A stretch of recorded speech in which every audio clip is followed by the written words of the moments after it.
3, 2, 1, action.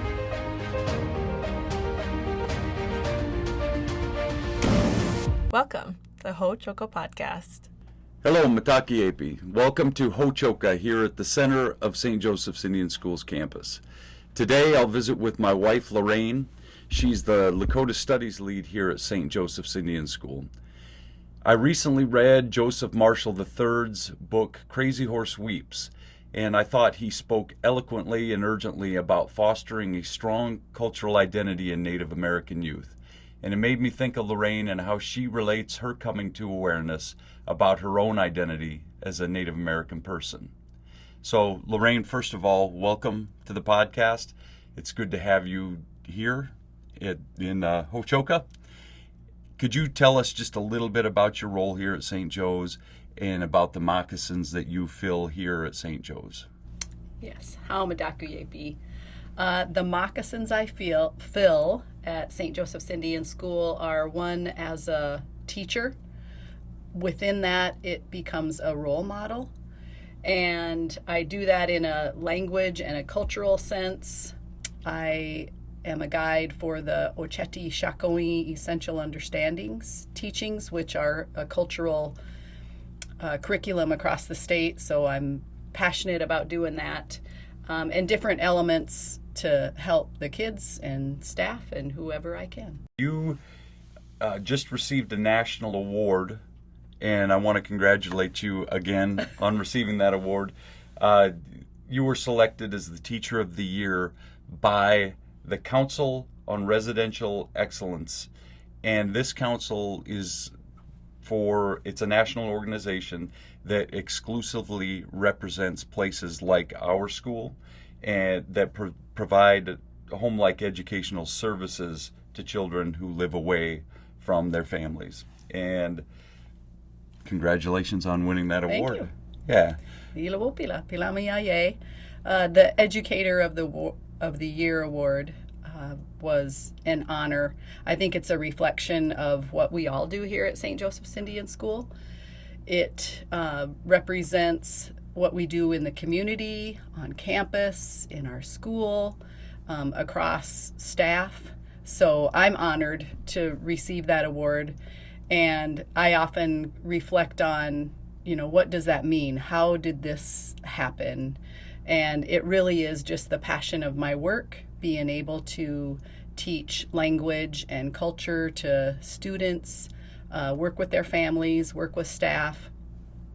And I know the award talked about community work, where we go out into the community and we teach by dancing and sharing our culture. But really the core part of that is the everyday teachings of getting to be in my classroom.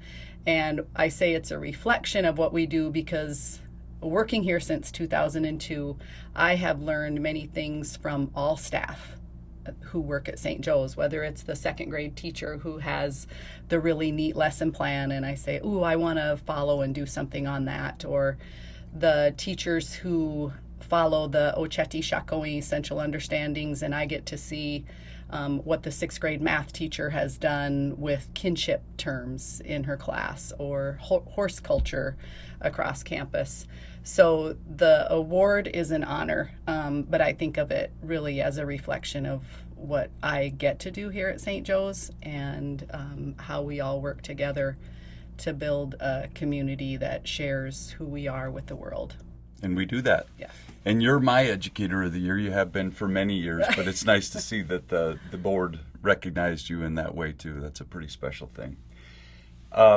In the nomination that was written for you for that award, part of it, there was a reference, I think, to your cultural identity and how you learned your cultural identity. It didn't start naturally. I don't think from what I've heard, from what you've said, and from what the nomination from the award said, you didn't come to the culture naturally. You had some aha moments as you went along that helped you grow into that culture. Am I correct in that? Yes. Partially. Okay. It didn't come naturally, but later in life, I understood what was happening within my heart and my mind.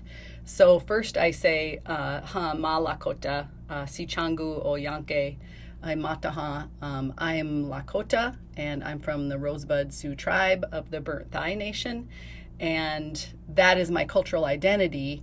But learning about who I am and those aha moments that have happened in my life have been really powerful and moving for me to the point where I want to share that with my students so that they can understand who they are.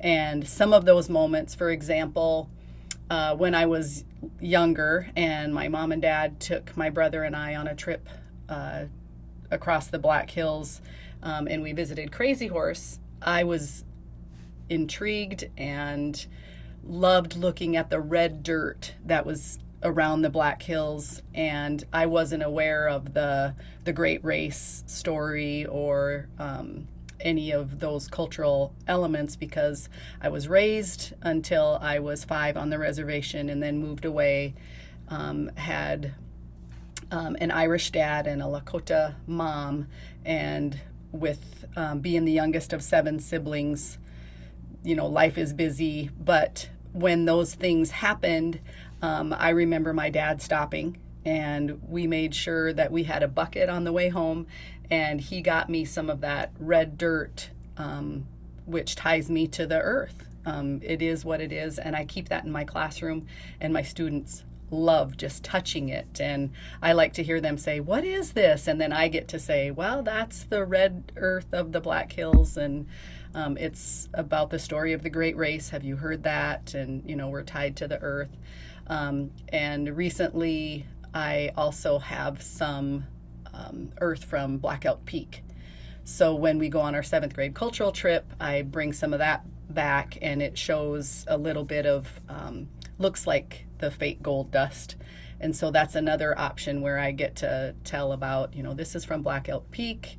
Gold was discovered in the Black Hills, and I get to go into the story about what that means, but also the spiritual element of Black Elk Peak. So there's a tie to earth there. Also, as I was growing up, my favorite numbers were always 4 and 7. Whenever I had to pick something, or I always focused on those 2 numbers. I had no idea why, but later in life then realized how sacred those numbers are. 4 directions, 7 directions. You multiply those and it becomes, 28. There are 28 and a half days in each moon. Just the multiplications of all of what that means makes sense to me now. And I also, as I grew and aged, as I became a mom and had a child, the attachment to the umbilical cord. And you and I have talked about this, that when one of my children when my first child was born and I had that umbilical cord in my hand and I understood the attachment of what that meant between her and I kept it, but I didn't know the story about the little turtle amulet that you kept that and you beaded it. And so when I learned of that, I went back to that umbilical cord and created a little amulet, and I've done that for, as you know, all of our 4 girls and our grandbabies. So that attachment was another aha moment, or it just made a connection between, okay, I understand what my cultural identity is. This makes sense. How is that ingrained in somebody that was never taught that? Just makes a really powerful identity sense to me. So again, I use that in the classroom, ask the kids, and they'll say, "Oh yeah, I have that at home."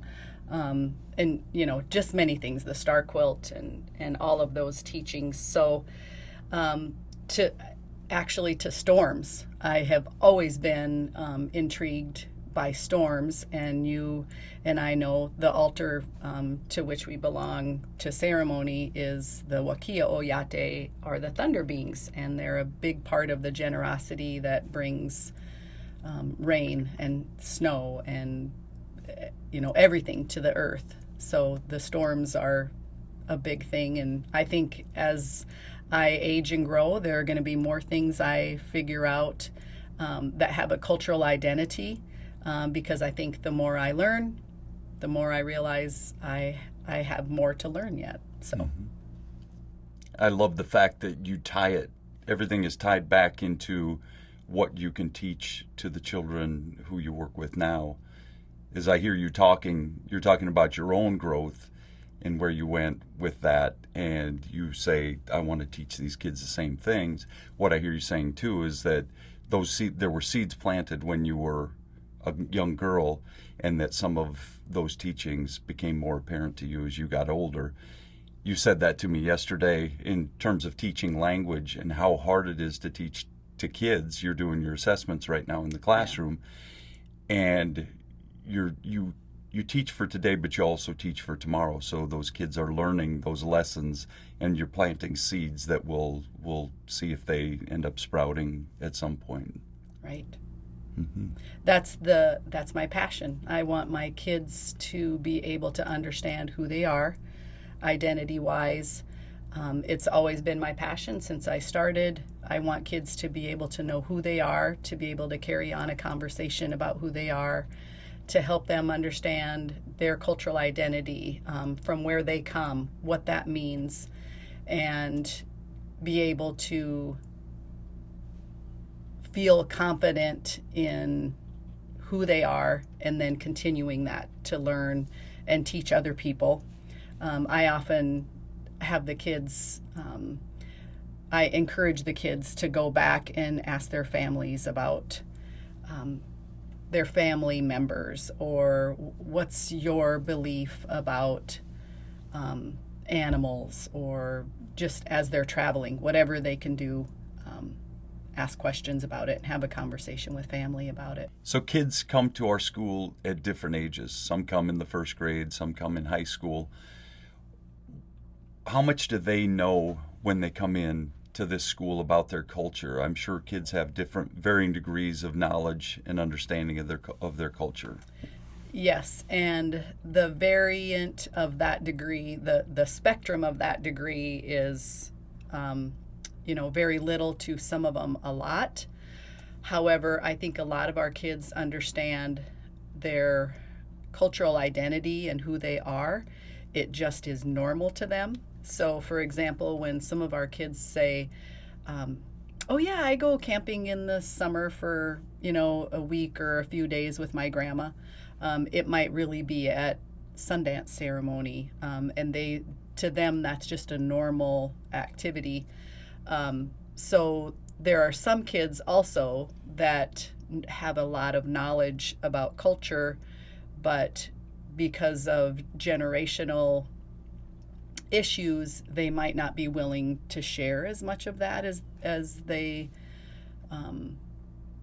are comfortable with, or maybe family has said, this is something we do, we don't need to share it with the world. So there's a varying degree. Some kids know a lot, and you can tell the ones that have a really good base of language and culture, they'll share a little bit, or they might stay after and say, oh, I wanted to show you this, or oh, I wanted to tell you this. And those are those moments where you're just so grateful that they have that, they know it, they respect it enough to share what they can, share as much as they want to.